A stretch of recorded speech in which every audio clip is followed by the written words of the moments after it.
Bismillahirrohmanirrohim. Assalamualaikum warahmatullahi wabarakatuh. Salam jumpa kembali dengan channel Dunia Fana News. Badai pandemi COVID-19 yang melanda dunia telah membuat banyak negara mengalami penurunan ekonomi, akan tetapi tidak demikian halnya dengan Indonesia yang beruntung perekonomiannya justru tumbuh positif dan mendapat apresiasi dari negeri jiran Malaysia seperti dikutip dalam berita merdeka.com berikut ini.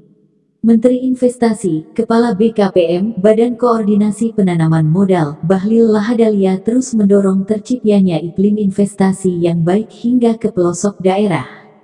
Untuk itu, dia menandatangani nota kesepahaman (MOU) antara Kementerian Investasi, BKPM dengan Asosiasi Pemerintah Kabupaten Seluruh Indonesia (APKASI) pada Kamis, tanggal 11 November tahun 2021.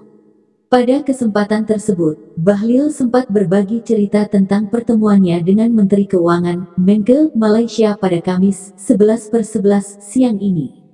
Dia menceritakan, Menke Malaysia memuji ekonomi Indonesia yang tetap tumbuh positif pada kuartal II 2021 meski sempat ada penyekatan dalam bentuk PPKM darurat. Adapun menurut sejumlah jajak pendapat di Malaysia, pertumbuhan ekonomi negeri jiran diramal kembali terkontraksi pada kuartal 3-2021 lantaran babak belur dihajar penyebaran COVID-19. Tadi saya baru habis makan sama Menteri Keuangan Malaysia. Saya sengaja tanyain dia gimana pertumbuhan ekonomi Malaysia di kuartal ketiga. Dia mengatakan bahwa karena PPKM belum terlalu menggembirakan sebaik Indonesia, ujar Bahlil Kamis tanggal 11 November tahun 2021. Dan di Indonesia saya bilang, meski PPKM di kuartal ketiga ini kita kerjanya cuma sebulan. Alhamdulillah tumbuh 3,5%, dengan komposisi ekspor-impor itu tumbuhnya tinggi. Kedua investasi, ketiga konsumsi tumbuhnya 1%. Spending pemerintah itu tidak lebih dari 1%, sambungnya. Bahlil lantas coba flashback pada saat kasus pandemi mulai terjadi di Indonesia pada kuartal awal 2020 lalu.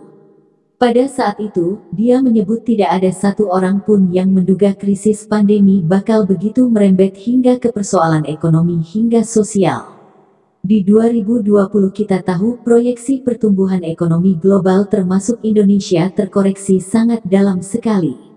Dan di 2021, tidak ada cara lain, tidak ada negara di dunia yang cara pertumbuhan ekonominya tanpa investasi, ungkapnya. Belajar dari situasi tersebut, pemerintah disebutnya terus menggencarkan investasi guna menopang pertumbuhan ekonomi nasional yang sempat terkontraksi hingga resesi di awal-awal masa krisis pandemi COVID-19. Di kuartal kedua, 2021, pertumbuhan ekonomi nasional kita itu tumbuh 7,06% year on year. Kenapa itu tumbuh tinggi? Karena selain kita di kuartal kedua pada 2020 itu minus 3%. Sekarang pertumbuhan kita itu mencapai 3,5% kuartal ketiga, tuturnya. Demikian info dari channel Dunia Fana News. Terima kasih atas perhatian Anda. Wassalamualaikum warahmatullahi wabarakatuh.